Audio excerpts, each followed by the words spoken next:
Body Armor sends free drinks, so we'll fuck with them, right? What's up, Kevin? How are you? Doing good. How about you? I'm good. So, you're on your back. You say, I dreamt about this, and then you knocked him out. Was that in your dream? Nah. My dream was more like a nightmare. I turned the nightmare into a dream tonight. What exactly did you do? How did you see the fight playing out? I had that dream when I was like 17, right? And it was like he was beating the freaking crap out of me. So it's good to actually know some jiu-jitsu and know how to make some moves work. And it's great to make it work. When you have a dream like that and you're 17, is it a bit of a trip to be in there and actually facing off against the guy? Yeah, that's why I got up and did what I did. I was like, let me change the outlook of this, you know, and it worked out. I was really, I'm happy the way it worked out, but I hate that it had to be Jacare that I did like that, you know? Legend right there. It's a unique knockout. We haven't seen many like that, like off someone's back. But when you clipped him with the initial right hook to the temple, did you know immediately I've hurt him? I seen him roll. I seen the eyes roll, but I was so done into it that I just wouldn't stop until the ref pulled me off. And that's what I love about this sport. You get to go all in until they stop you. It was quite a violent knockout, I'll give you that. Thank you. Do you, what do you do with this victory? Because Jacare is a big name. He's a legend of the sport, and I know that you're more focused on making the money, getting the checks in. But what do you do with this victory on your resume now? Do you try and use it to get other big names, or do you just keep fighting as often as you can and whoever it is? I'm a company man. Whatever they want me to do, I'm here to do. You know, it's like they want me to fight next week, I'll fight next week. They want me to fight in a couple months, I'll fight in a couple months. And it's whatever they want me to do, that's what I'm here to do. Ultimately, I love my job, and I'm not here to complain. I'm just here to, you know, give grace and glory. I love it. You did mention Khamzat Chimaev as someone you wanted to fight. You said you want to fight him next week. Yeah, I'll do it. Is that because you want to fight him, or you just want to fight next week and he's a guy who has this reputation as fighting all the time? Both. Fair enough. And he doesn't have a reputation for fighting all the time. That's just what all the casuals think, that he fights all the time. He fought 3 times this year. 2 times against Bum and then another time against Gerald Meerschaert. Gerald Meerschaert's not a bum, but he was coming off a knockout. He hasn't beat anybody in the UFC with a win, but at the same time, he's a good ticket for the UFC. So let me stop talking about somebody who can help us make money, right? Do you want to fight him because of that hotel interaction you had a while back? I mean, yeah, that would make it that makes it a little bit more sweet, right? But you know, everything ain't all about fighting. So, well, congratulations. Thank you. Kevin over here, to your left. 5-0 this year. Are you the fighter of the year in 2020? That's depending on the main event tonight, right? So if Diego goes out there and if I hope I'm saying his name right, but if he goes out there and gets the job done, he's fighter of the year. If he somehow, some way doesn't get the job done, which would be a little weird to me because I think he should win, then yeah, I'm fighter of the year. Ain't nobody else did this, you know. And you could say competition this and competition that. Change the competition up, it would have been the same thing. And it's not my fault that everybody that I was originally scheduled to fight caught COVID, got sick, or caught cramps inside their little vagina and just couldn't pull up. It's not my fault.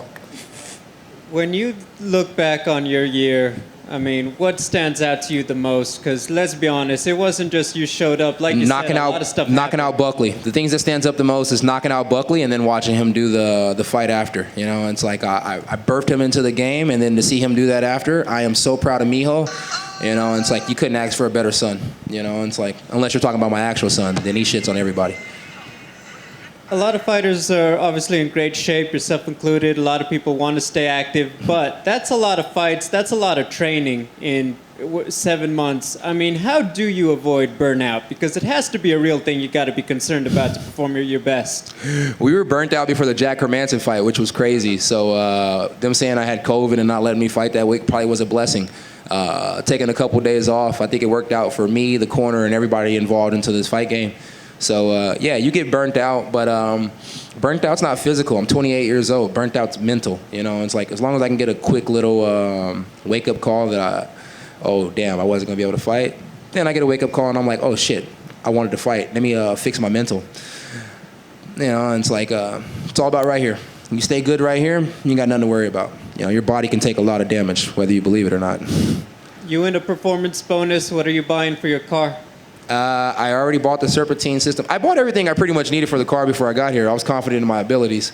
I get another bonus I just might go buy a Lincoln Continental, you know, and it's like, that's what I've been thinking about lately. If I don't buy a Lincoln Continental, then, you know, we're going to have a good Christmas. You know, this 50 grand, you know, it'll probably go towards a bomb Christmas. My coaches don't like me to buy them stuff, but we're buying a bunch of shit. Thank you. Thank you.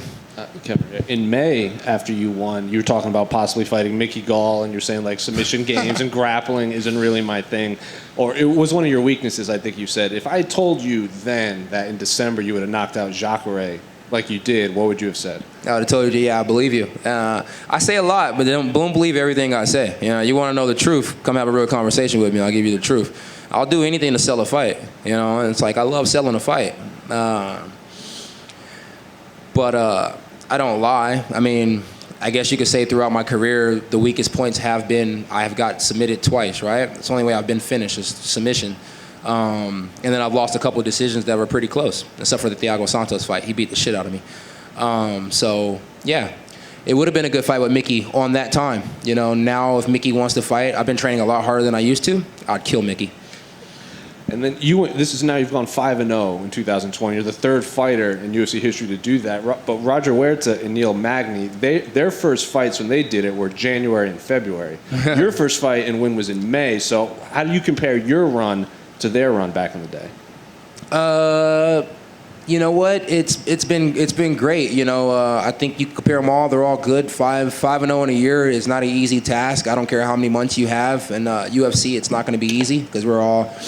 Like when you're fighting on a local level, everybody thinks they can fight, but not everybody can fight. When you're in a higher level, everybody's an athlete, you know. And it's like everybody could have either went to the NBA, football, you know, they could have did something, you know. So everybody here is an athlete. So it's doing it at this level, it's absolutely fantastic. You know, I like it.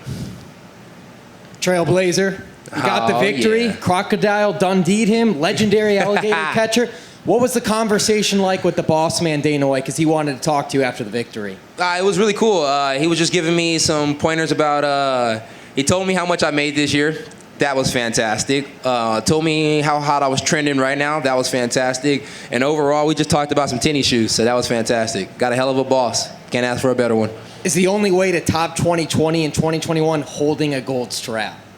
Nah, the only way to top 2020 and 2021 is to actually get out to the schmo spot and do a real interview, right? That'd be the only way to top 2020. We'll make it happen. Congratulations. Thanks, schmo.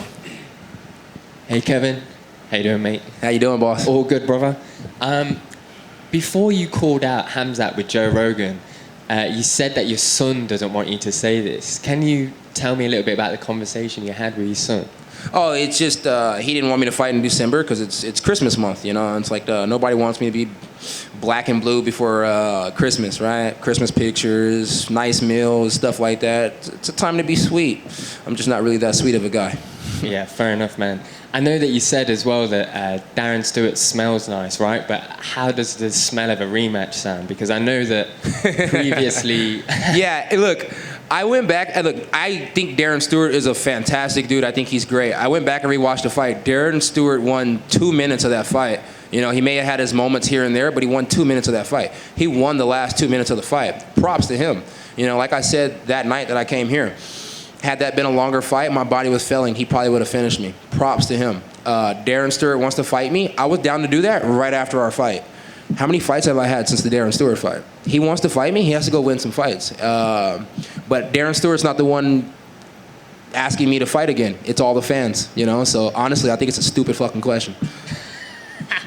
Thank you. Thank you.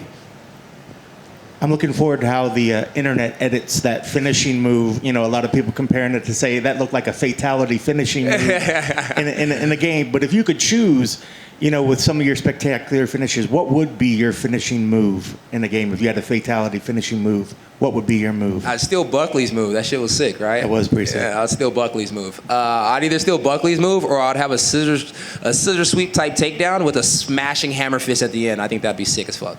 Sorry, I'm cussing a lot. My bad.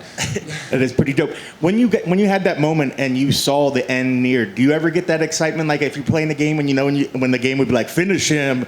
Did you feel that tonight when you saw him lean back and you started going up towards it? Yeah, no cap. I was thinking. I was like.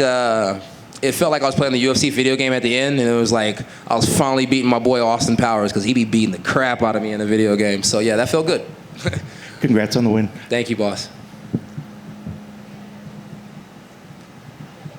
Hey, sorry, boss. I get tired of getting asked that question.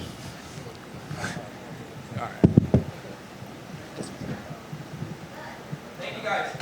Have a good night.